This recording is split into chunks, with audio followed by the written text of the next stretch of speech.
We have a significant issue with regard to autism in the military. The autism spectrum disorders affect 1 in every 150 American children, 1 in every 90 boys, more than pediatric cancer, diabetes, and AIDS combined.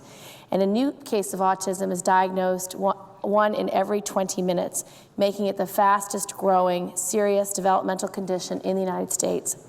And if this continues, the autism could reach 4 million Americans in the next 10 years. In the military, autism is even more prevalent. There are currently over 13,000 children of active duty service members with autism, representing about 1% of the nation's total population. Military families understand all too well the financial impact and the emotional burden of this disorder.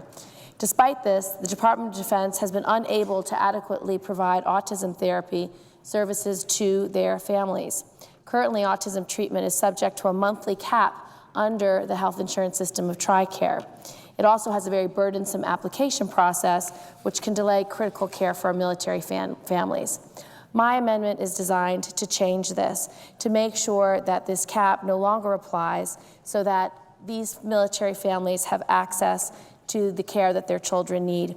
And just one example, one family whose son, Taylor, has autism, he's 7 years old, are dependent on the TRICARE autism treatments because his IQ is at 73 and the cut for the New York State programs is 70. And so they budget about $500 extra out of pocket a month to pay for Taylor's therapy, but it's far less than Taylor actually needs to be able to achieve his potential.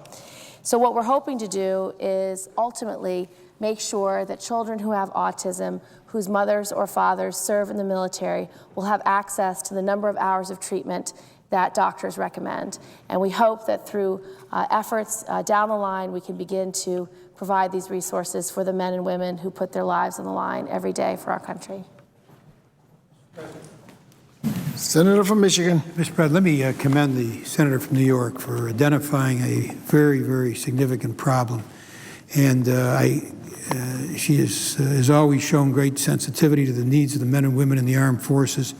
And there is a provision in the House bill, we're not sure exactly what it is, that relates to this issue and the need to provide for autistic kids. And we will take a look at that in conference and see if there's anything we can do to move in the direction which the senator from New York has so properly identified.